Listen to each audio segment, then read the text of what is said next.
الشيطان الرجيم. بسم الله الرحمن الرحيم. ولقد أخذ الله ميثاق بني إسرائيل وبعثنا منهم 12 نقيبا. وقال الله إني معكم لئن أقمتم الصلاة وآتيتم الزكاة وآمنتم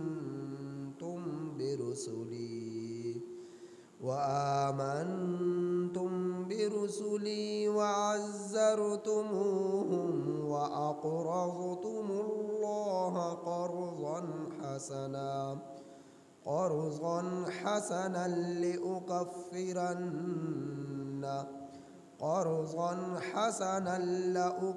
لأكفرن عنكم سيئاتكم ولأدخلنكم جنات تجري من تحتها الأنهار. فمن كفر بعد ذلك منكم فقد ضل سواء السبيل.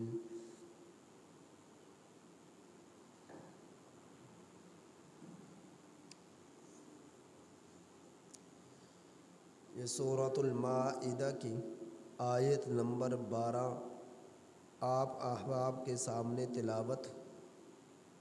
اس آیت کریمہ کا ترجمہ اور تفسیر پہلے بھی ہو چکی تھی.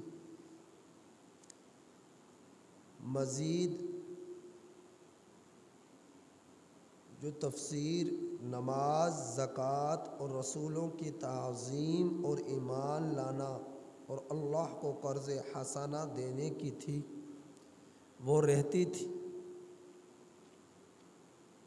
آج اسی کا بیان ہے. اس آیت کریمہ میں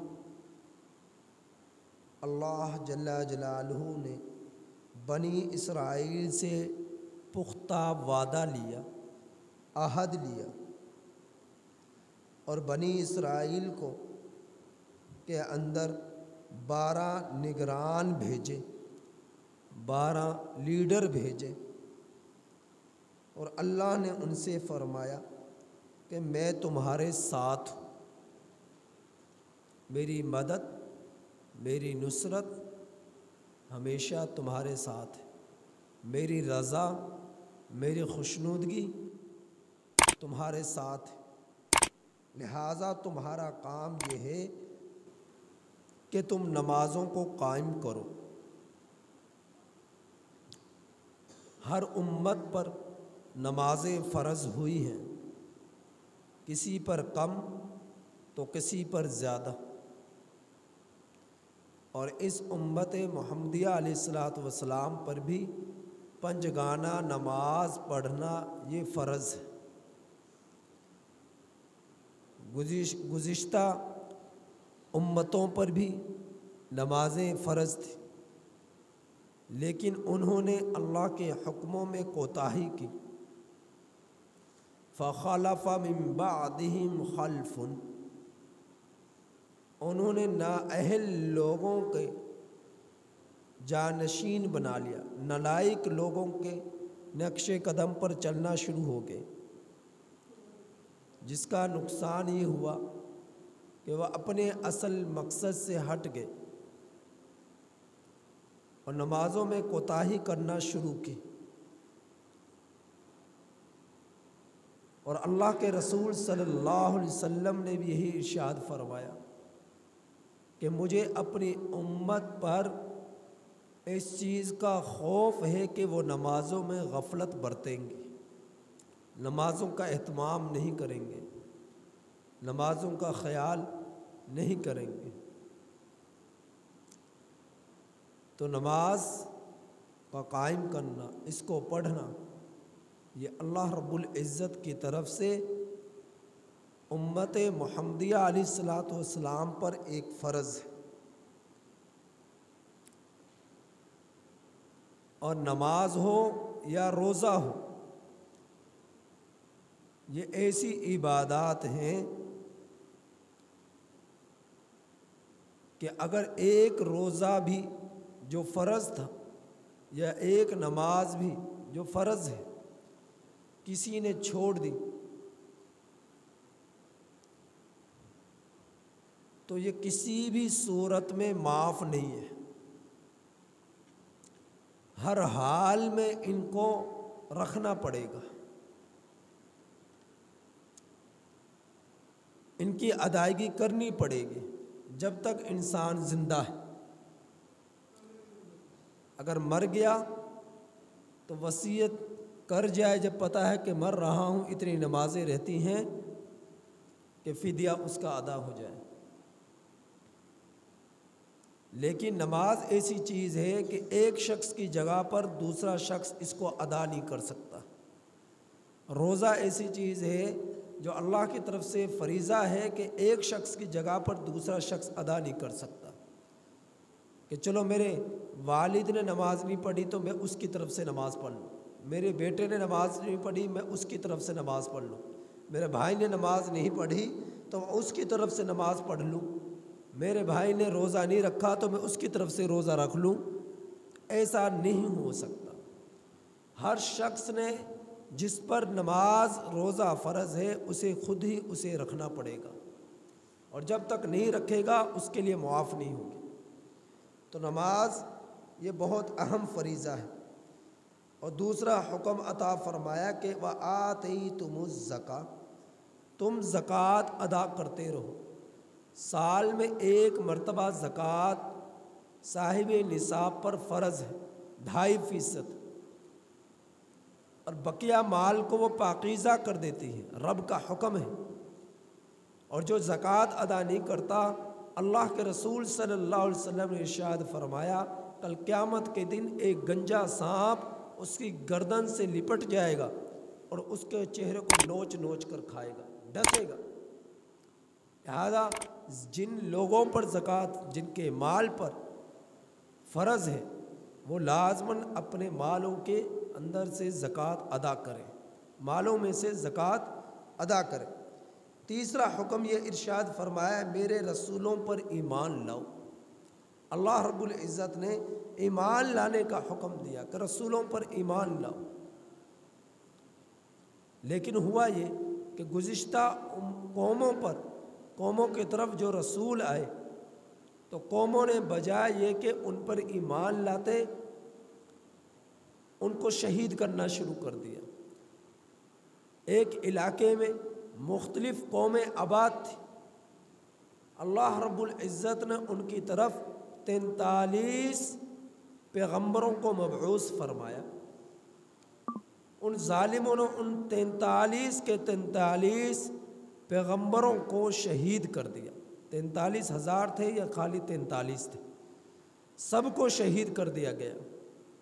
اللہ نے فرمایا وَعَزَّرْتُمُوهُ، اور تم ان کی تعظیم کرو۔ وہ تعظیم تو کیا کرتے، ان کو شہید کر دیا۔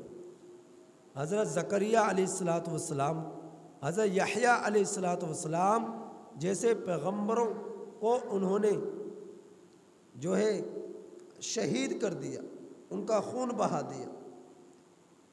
تو تعظیم کا حکم دیا گیا، پیغمبروں کی تعظیم کرنا، ان پر ایمان لانا۔ پھر آگے اللہ نے فرمایا تم اللہ کو قرض حسنہ دو۔ قرض حسنہ کا کیا مطلب کہ فقراء، غرباء، یتیموں، مسکینوں پر خرچ کرو، ان پر خرچ کرو۔ تو یہ ان پر خرچ کرنا اللہ کو قرض حسنہ دینا ہے۔ قرض حسنہ کا کیا مطلب کہ جس طرح دنیا میں کوئی شخص تم سے قرضہ لیتا ہے اور تم اسے قرضہ دیتے ہو اور پھر اس سے واپس ملتا ہے، تو وہ تم نے واپس لینا ہوتا ہے کیونکہ تم نے دوسرے کو بطور قرض کے دیا ہے۔ لیکن اللہ رب العزت کہ راستے میں جو تم اللہ کی مخلوق کو قرضہ دو گے، کیسا قرض کہ غریبوں پر، فقیروں پر، مسکینوں پر تم خرچ کرو گے، تو اللہ رب العزت تمہیں جتنا تم نے خرچ کیا اتنا تمہیں نہیں دیں گے۔ اللہ پر تمہارا وہ قرض ہے، اللہ فرما رہے ہیں مجھ پر تمہارا وہ قرض ہے، میں اتنا نہیں دوں گا، میں بلکہ 10 گنا زیادہ دوں گا۔ واللہ یضاعف لمن یشاء، فرمایا کہ میں تمہیں بڑھا چڑھا کر دوں گا، اور 10 گنا نہیں بلکہ 10 گنا سے بھی بڑھاؤں گا، اور 700 گنا زیادہ عطا فرماؤں گا۔ 1 روپیہ خرچ کیا 700 گنا زیادہ ملا، 10 روپے خرچ کیے 700 گنا زیادہ ملے۔ تو اللہ کا یہ وعدہ ہے، اور جو تم اللہ کی مخلوق پر، اللہ کے راستے میں فقراء پر، غرباء پر، مساکین پر، یتیموں پر، محتاجوں پر، ضرورت مندوں پر خرچ کرو گے تو یہ اللہ پر تمہارا قرض ہے، اور قرض بھی ایسا جو قرض حسنہ ہے، اور اللہ رب العزت کل قیامت کے دن بھی، دنیا میں بھی تمہیں دیں گے، اور کل قیامت کے دن بھی تمہیں بڑھا چڑھا کر 700 گنا زیادہ عطا فرمائیں گے۔ یہ اللہ کا وعدہ ہے تم سے، یہ اللہ کا وعدہ ہے تم سے کہ وہ ضرور تمہیں لوٹائے گا تمہارا خرچ کیا ہوا مال، سود سمیت لوٹائے گا۔ ایسا نہیں کہ جتنا خرچ کیا اتنا ہی، 10 گنا سے لے کر 700 گنا زیادہ عطا فرمائے گا۔ تو یہ وَأَقْرَضْتُمُ اللَّهَ قَرْضًا حَسَنًا، اور پھر ایسی بات نہیں کہ اللہ رب العزت کے راستے میں تم خرچ کرو گے تو اللہ رب العزت فقیر ہے اس لیے تم سے مانگ رہے ہیں، الیاذ باللہ، جس طرح کہ اہل یہود نے کہا کہ ان اللہ فقیر ونحن اغنیاء، کہ اللہ تعالیٰ الیاذ باللہ فقیر ہے اور ہم مالدار ہیں، کہ اللہ ہم سے قرض مانگ رہا ہے، ہم مالدار ہیں، اللہ فقیر ہو گیا الیاذ باللہ، وہ ہم سے قرض مانگ رہا ہے۔ تو اہل یہود نے کہا تو اللہ تعالیٰ فقیر نہیں ہے، وہ فقیر نہیں ہے، وہ محتاج نہیں ہے، وہ تو دینے والا ہے۔ وہ قرض کے ساتھ تشبیہ اس لیے دی کہ جس طرح کہ تم اللہ کی مخلوق پر خرچ کرو گے، انہیں دو گے، تو اللہ رب العزت تمہیں 700 گنا زیادہ عطا فرمائے گا۔ تو اس میں غرباء، فقراء، محتاجوں اور ضرورت مندوں پر خرچ کرنے کی ترغیب ہے اور حکم ہے اور فضیلت ہے۔ جو خرچ کرے گا اسے اللہ دے گا، وہ تو دینے والا ہے، لیکن اپنی مخلوق پر خرچ کرنے کی طرف توجہ دلا رہا ہے، اپنے راستے میں خرچ کرنے کی طرف توجہ دلا رہا ہے۔ آج تم دنیا میں میری مخلوق پر خرچ کرو، کل قیامت کے دن میں تمہیں 700 گنا زیادہ عطا فرماؤں گا۔ تو خرچ کرنے والے کی فضیلت اور جس پر خرچ کیا جا رہا ہے اس کی ضرورت کا خیال، یا اللہ رب العزت نے اس کا حکم دیا۔ اللہ تو خزانوں کا مالک ہے، وہ حاجت روا ہے، داتا ہے، مشکل کشا ہے، اسے کسی چیز کی ضرورت نہیں، وہ تو دینے والے کو بھی نواز رہا ہے اور جس کو دیا جا رہا ہے اس کو بھی نواز رہا ہے، کہ اللہ رب العزت خود وعدہ فرما رہا ہے میں اسے دوں گا جو اس طرح کرے گا۔ تو اللہ کی مخلوق کی طرف خرچ کرنے کی ترغیب ہے۔ فرمایا کہ جو ایسا کرے گا، جو ان کاموں پر عمل کرے گا، کن کاموں پر؟ نماز کو قائم کرے گا، زکوٰۃ کو ادا کرے گا، اللہ کے رسولوں پر ایمان لائے گا، ان کی تعظیم کرے گا، ان کی عزت کرے گا، اللہ کو قرض حسنہ دے گا، پھر اللہ کی طرف سے انعام یہ ملے گا لَأُكَفِّرَنَّ عَنْكُمْ سَيِّئَاتِكُمْ، کہ اللہ تم سے تمہاری برائیوں کو مٹا دے گا۔ اور فرمایا وَلَأُدْخِلَنَّكُمْ جَنَّاتٍ تَجْرِي مِن تَحْتِهَا الْأَنْهَارُ، اور جنت میں داخل کرے گا، ایسے باغات میں داخل کرے گا کہ ان کے نیچے سے نہریں بہہ رہی ہوں گی۔ فَمَنْ كَفَرَ بَعْدَ ذَلِكَ مِنْكُمْ، اور پھر اس سے گناہوں کو مٹا دے گا، گناہوں کو مٹا دے گا اور جنت میں داخل کرے گا۔ اور پھر آگے کیا فرمایا؟ لیکن جس نے ایسا نہیں کیا، نمازوں کو قائم نہیں کیا، زکوٰۃ کو ادا نہیں کیا، پیغمبروں پر ایمان نہیں لے کر آیا، ان کی تعظیم نہیں کی، اللہ کو قرض حسنہ نہیں دیا، تو فرمایا کہ جس نے ان چیزوں کا انکار کر دیا، ان سے پشت پھیری، ان پر عمل نہ کیا، فقد ضل سواء السبیل، تو یہ لوگ برے راستے پر چل پڑے، راستے سے بھٹک گئے، بہک گئے۔ اور جو راستے سے بہک جائے تو اللہ کی طرف سے اس کے لیے عذاب شدید کی وعید ہے، اس کے لیے سزا ہے۔ اور سزا کیا ہے، عذاب کیا ہے؟ اللہ رب العزت نے اگلی آیت کریمہ میں فَبِمَا نَقْضِهِم مِيثَاقَهُم کا اندر ذکر فرمایا کہ جس نے اللہ تعالیٰ سے اس کیے ہوئے عہد کو توڑ ڈالا تو اللہ رب العزت اس کو عذاب دیں گے، سزا دیں گے۔ سزا کیا ہے؟ اگلی آیت کریمہ میں اس کا ذکر ہے۔ تو اللہ رب العزت نے بنی اسرائیل سے وعدہ لیا تھا، عہد لیا تھا کہ تم نے کیا کرنا ہے؟ تمہیں میرے رسولوں پر ایمان لے کر آنا ہے، تم نے جو ہے نماز کو قائم کرنا ہے، زکوٰۃ ادا کرنی ہے، میرے رسولوں کی تعظیم کرنی ہے اور میرے راستے میں خرچ کرنا ہے۔ یہ اللہ رب العزت نے وعدہ عہد لیا تھا۔ اب جو اس عہد کو توڑے گا تو وہ عذاب شدید کا مستحق ہوگا، اللہ کی طرف سے گرفت اور پکڑ کا مستحق ہوگا۔ اللہ سے دعا ہے کہ اللہ تعالیٰ عمل کی توفیق نصیب فرمائے۔ الحمدللہ رب العالمین۔